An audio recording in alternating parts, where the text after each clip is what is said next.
mà cho room ngày ní mình miền ấy trao thế cứ tẹt tôn từ nâng sọc biệp lời chật trao chẳng thì mỗi dương xua che vinh thà hết ấy ban chỉ về class dương miền ở rom tan tầng rồi có stress trao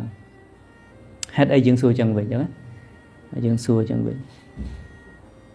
về đại dương miền ở rom thà đôi chỉ srul cách cá nó chỉ riêng rồi lùn đại chẳng ấy còn tại về đại dương miền ở rom thà đôi tan tầng đôi cách cá nó về riêng tan tầng chẳng ấy rương stress dương gì biết xong mai nhận na của miền này việc cái giật phật này nhận na của miền này nữa con tái con tài dương theo tham miền đồng nọ sải phía xa khốt muối tham nam chỉ diêm lẽ cái nào vì phía hay priệp thiệp cho môi Phật sa sana năng về chia sẻ cái tham ấy khốt muối cái tham ấy life is the problem living with it is the art. Phía sau samai thà chỉ vật năng việt trời từ miền Pành Hà chẳng á, mẹ này chỉ vật năng việt trời từ miền Pành Hà này nào của miền này, bao mình miền Pành Hà cứ mình hơi thà chỉ vật đấy. Còn tại ở đây đại dương riêng mũi tiết sa lập bạ không ca rô nới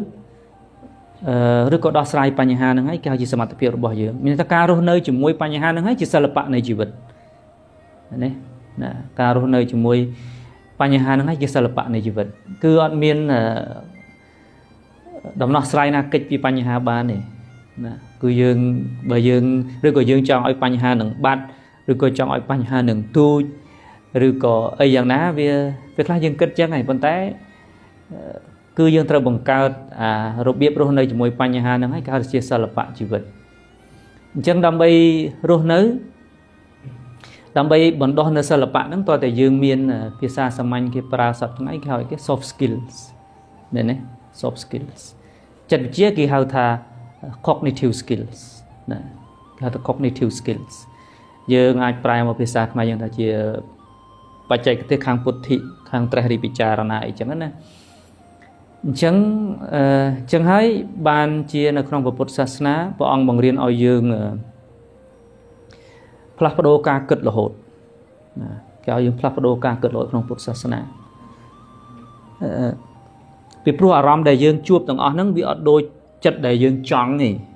អារម្មណ៍ភាកច្រើនអញ្ចឹងណាបញ្ហាក្នុងគ្រួសារម្ដាយក្មេកបងប្អូនការងារថ្នាក់ដឹកនាំឬក៏អ្វីផ្សេងក្នុងសង្គមហ្នឹងវាអត់ប្រព្រឹត្តទៅតាមអ្វីដែលយើងចង់រហូតទេអញ្ចឹងណាអញ្ចឹងវាតែងតែមានគេហៅថាអារម្មណ៍ប៉ះទង្គិចយើងប្រើភាសាសាមញ្ញអារម្មណ៍ប៉ះទង្គិចភាសាធម៌យើងហៅថាអនិច្ចាអារម្មណ៍មិនជាទីពេញចិត្តហ្នឹងវាមានច្រើនដូចឧទាហរណ៍ថាយើងថ្ងៃហ្នឹងយើងជប់លៀងអីចឹងទៅយើងអត់ចង់ឲ្យភ្លៀងទេមែនទេប៉ុន្តែពេលខ្លះវាភ្លៀងចឹងទៅមែនទេពេលខ្លះយើងធ្វើការយើងកំណត់ម៉ោងយើងអត់ចង់ឲ្យយឺតទេប៉ុន្តែវាមានហេតុអីមួយដែលធ្វើឲ្យកិច្ចការនឹងវាយឺតអញ្ចឹងកាលណាវាអត់ត្រូវចិត្តយើងវាមិនយើងវាមានអារម្មណ៍ប៉ះទង្គិច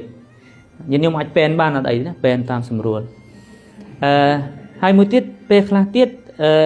កិច្ចការវាច្រើនហើយពេលវេលាហ្នឹងវាតិចអញ្ចឹងយើងត្រូវធ្វើនេះហើយដែលធ្វើឲ្យយើងរៀងមានសម្ពាធណាកិច្ចការផ្ទះផងកូនឈឺផងអង្គភាពឲ្យចុះទៅនេះផងអត់លុយផងអញ្ចឹងវាធ្វើឲ្យយើងវាមានអាសម្ពាធហ្នឹងណាប៉ុន្តែសួរថាមានដំណោះស្រាយអត់ព្រោះមានក្នុងពុទ្ធសាសនាមិនមែនត្រឹមតែយើងធ្វើទានសូត្រមន្តបន់សពអីហ្នឹងទេគេហៅថាជំរឿនៃពុទ្ធសាសនាគឺចេះអប់រំចិត្តហ្នឹងហើយតែអាត្មាប្រើពាក្យថាសិល្បៈក្នុងការរស់នៅជាមួយបញ្ហា the art of living នឹងហើយជានឹងអាត្មាប្រើពាក្យបច្ចេកទេសដើម្បីឲ្យយល់នឹងហើយជាពុទ្ធព្រះអង្គបង្រៀនព្រះពុទ្ធបង្រៀនព្រះអង្គបង្រៀនអញ្ចឹងអាត្មានឹងចូលរួមបច្ចេកទេសខ្លះយើងត្រូវចាំថាយើងត្រូវយល់ចេះវិញយើងត្រូវយល់ថា បើរាងកាយរបស់យើងប្រើមួយថ្ងៃមិនសម្រាកមិនបានគេងគ្រប់គ្រាន់មិនញ៉ាំគ្រប់គ្រាន់អាហារដែលយើងបរិភោគនឹងមិនមានធ្វើឲ្យសុខភាពល្អសួរថាយើងមានកម្លាំងធ្វើការឬអត់មានទេយើងនឹងអាចឈឺច្រើនមែនទេណាបើយើងអត់ហាត់ប្រាណពេលខ្លះអាហារដែលយើងហូបពេលខ្លះយើងហេយើងឃ្លានអញ្ចឹងពេលខ្លះពេទ្យថាឲ្យទាំងរើសអាហារប៉ុន្តែពេលខ្លះវាឃ្លានដែរអញ្ចឹងយើងត្រូវហូបប៉ុន្តែមានដំណោះស្រាយឯមានហាត់ប្រាណអីជាដើមយើងមានអញ្ចឹងអញ្ចឹងបើយើងអត់រក្សាសុខភាពផ្លូវកាយទេក៏យើងពិបាកក្នុងការធ្វើការដែរកាលណាយើងឈឺច្រើនក៏វាប៉ះពាល់ផ្លូវអារម្មណ៍ផ្លូវចិត្តយើងដែរព្រោះវាតបប្រមល់យើងឈឺគាត់ថាកាលណាយើងឈឺវាមានចិត្តមួយហើយវាអីគេយើងចង់ឲ្យជាព្រោះយើងអត់ពេញចិត្តនឹងអាឈឺហ្នឹងទេអញ្ចឹងហ្នឹងអញ្ចឹងវាប៉ះទង្គិចអារម្មណ៍ដែរប៉ុន្តែដំណោះស្រាយក្នុងពុទ្ធសាសនាយើងងាកមកមើលផ្លូវចិត្តយើងវិញពេលខ្លះផ្លូវចិត្តយើងច្រើនផ្លូវចិត្តយើងច្រើនអញ្ចឹងហើយបើអ្នករកស៊ីធម្មតាដូចថាគាត់លក់កាហ្វេតិចតួចអីសាមញ្ញអាហ្នឹងគាត់មានដែរផ្លូវចិត្តហ្នឹងប៉ុន្តែវាតិចប៉ុន្តែសម្រាប់យើងនៅក្នុងដូចជាអង្គភាពក្រសួងឬក៏ស្ថាប័នធំពិសេសដូចថ្នាក់ដឹកនាំដូចកម្ពុជាអញ្ចឹងគឺយើងត្រូវប្រើអីច្រើនយើងប្រើខួរក្បាលច្រើននឹងភាសាយើងប្រើណាតែយើងប្រើថា soft skill នឹងច្រើនយើងត្រូវគិតបើយើងធ្វើចេះវាយ៉ាងម៉េចបើយើងទៅសេចេះវាយ៉ាងម៉េចតើបើគាត់សួរជាយើងតបយ៉ាងម៉េចតើបញ្ហានេះយើងដោះស្រាយយ៉ាងម៉េចណាអញ្ចឹងយើងត្រូវការអីគេយើងត្រូវការគិតច្រើនណាក្នុងពុទ្ធសាសនាយើងប្រើពាក្យថាវិតកៈការត្រេះរិះពិចារណានឹងច្រើនមែនតើអញ្ចឹងពេលដែលត្រេះរិះពិចារណាច្រើនទៅបើយើងអត់មានសិល្បៈក្នុងការសម្រួលឬក៏បន្ថយល្បឿននៃការគិតនឹងកុំឲ្យគិតលឿនវាយ៉ាងម៉េចវាធ្វើឲ្យយើងនឹងរហូតដល់តែ stress ខ្លាំងហើយគេអត់លក់ទៀតពីព្រោះអាដំណើរនៃការគិតនឹងវាអត់ឈប់យើងចង់ឲ្យវាឈប់យើងគ្រាន់តែមានចិត្តចង់ឲ្យវាឈប់ប៉ុន្តែយើងអត់រកបច្ចេកទេសណាអាចបញ្ឈប់វាបានតើតើនេះគឺថាយើងគិតស្អែកប្រជុំចេះបញ្ហានេះអញ្ចឹងយើងគិតដែរពេលខ្លះយើងដាក់មកកំប៉ុងក៏អត់ទាន់បាត់ដែរវានៅតែគិតមែនទេវានៅតែគិតអញ្ចឹងយើងទៅគេងហើយពេលខ្លះភ្ញាក់ទៀតភ្ញាក់តាំងពីភ្ញាក់ដោយថាម៉ោង 2 មក 3 ភ្ញាក់ទៀតការងារនឹងមិនអញ្ចឹងដោយសារអីក្នុងពុទ្ធសាសនាយើងហៅថាវិតកៈហ្នឹងវានៅតែធ្វើដំណើរស្រាប់តើនេះវានៅតែគិតចឹងបើចិត្តវិទ្យាគេប្រើពាក្យថា attention hyperactivity អញ្ចឹងអាការផ្ដោតអារម្មណ៍របស់យើងហ្នឹង attention ហ្នឹងវាផ្ដោតទៅរហូតវាដកអត់បានការងារមេស្ដីឲ្យអញ្ចឹងវាជាប់អាហ្នឹងវាជាប់ហើយវាធ្វើឲ្យយើងភ័យអញ្ចឹង attention ហ្នឹងវានៅតែជាប់អញ្ចឹងសួរថាធ្វើយ៉ាងម៉េចព្រះអង្គឥឡូវធ្វើយ៉ាងម៉េចដំណោះស្រាយថ្មឲ្យញាតិញោមយល់ពីរាងកាយរបស់យើងវិញពេលដែលយើងហាត់ប្រាណគោលដៅរបស់យើងគឺអវង់ឲ្យបាន100ប៉ុន្តែយើងវង់អវង់ដំបូងបាន10ពេលដែលយើងហត់ដូចថាយើងហត់យើងត្រូវធ្វើម៉េចពេលដែលយើងហត់យើងអវង់លេងកាត់យើងត្រូវធ្វើម៉េចសម្រាប់ញ៉ាំទឹកអាហ្នឹងពីអង់គ្លេសយើងហៅថាអីគេ reboosting energy ដែលឃើញអា energy drink គេដាក់ reboost ណាគេដាក់ហ្នឹងឬក៏គេថា energize អញ្ចឹងវាផ្ដល់ធម៌ពលមកវិញអញ្ចឹងពេលដែលយើងសម្រាកយើងអវង់បាន10យើងចង់បាន11វាទៅអត់រួចទេប៉ុន្តែយើងសម្រាកមកវិញយើងអវង់ទៀតបានទេបានអញ្ចឹងឲ្យចង់ឲ្យយល់ថាអូពេលដែលរាងធម្មជាតិនៃរាងកាយនេះវាដល់កម្រិតមួយដែលត្រូវឲ្យយើងសម្រាកបើយើងអត់សម្រាកទេវាយ៉ាងម៉េចវានឹងមានបញ្ហាថប់ដង្ហើមអវង់ជន់វល់ណាសួរថាចិត្តយើងដូចគ្នាទេចិត្តយើងដូចគ្នាពេលដែលយើងគិត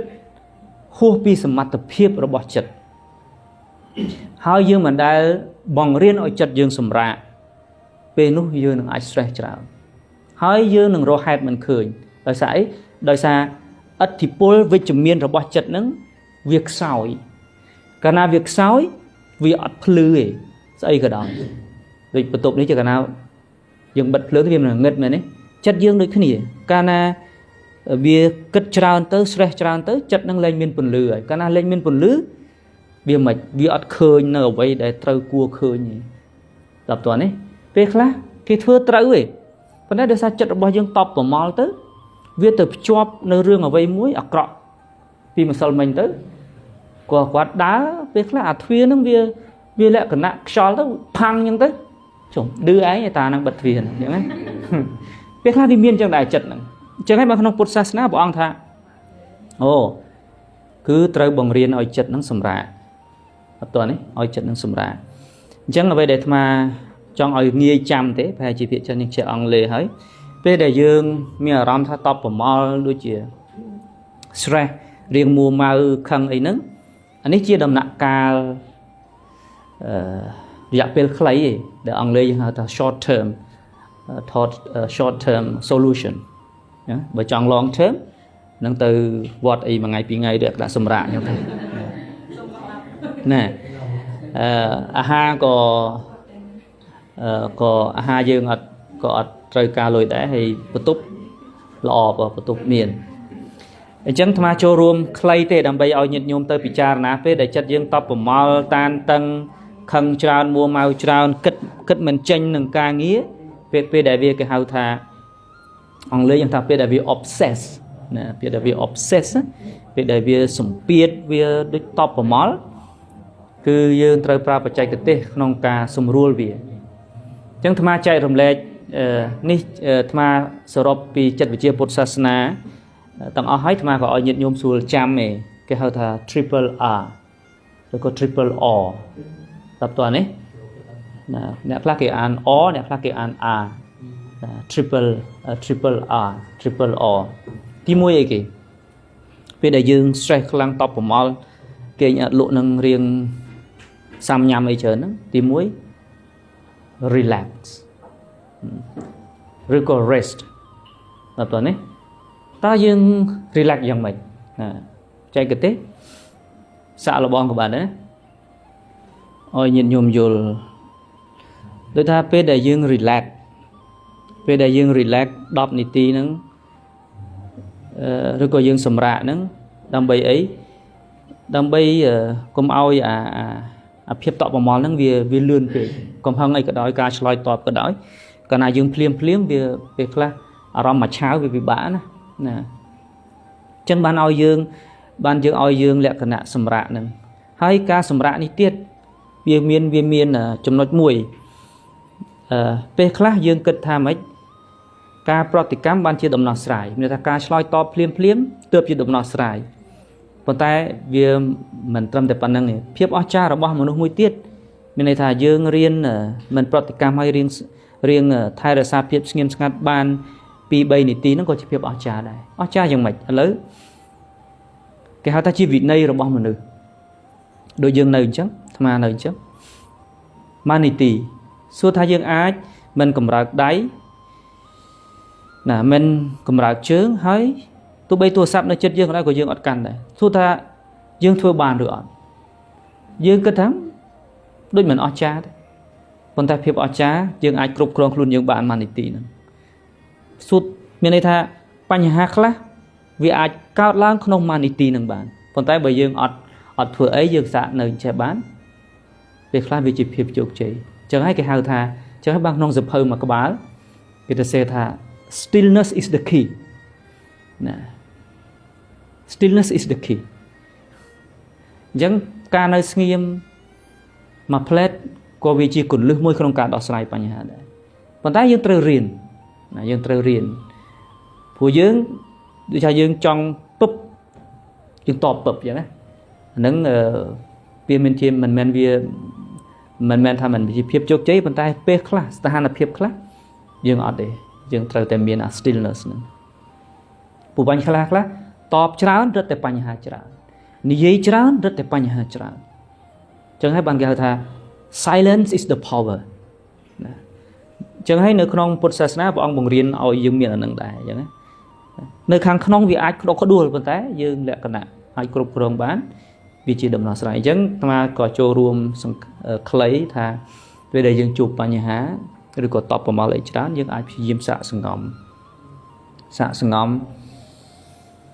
ណាំយើងអាចដកដង្ហើមវែងក៏បានរៀងបធូរអញ្ចឹងទៅព្រោះអាហ្នឹងវាជាលក្ខណៈធម្មជាតិពេលដែលយើងតានតឹងអារម្មណ៍ហ្នឹងអាបេះដូងហ្នឹងវាគេហៅថាដំណើរនៃឈាមហ្នឹងគេហៅថា blood circulation ហ្នឹងវាលឿនណាវាលឿនកាលណាវាលឿនយើងត្រូវមានបច្ចេកទេសយ៉ាងម៉េចធ្វើយ៉ាងម៉េច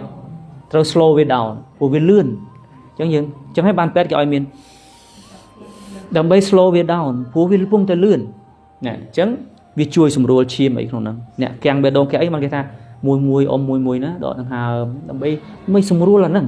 គេហៅថា slow down អញ្ចឹងពាក្យ relax អាត្មាប្រើហ្នឹងដើម្បីលក្ខណៈ slow down ឲ្យវាសម្រាកបន្តិចអញ្ចឹងណាអញ្ចឹងយើងបានអីមួយហើយយើងបានអមួយណាទី2អីគេអាត្មាប្រើពាក្យថា rationalization or rationalize មានន័យថាត្រូវព្យាយាមគិតឲ្យសមហេតុផលឬក៏ហៅថា reasoning ក៏បានដែរ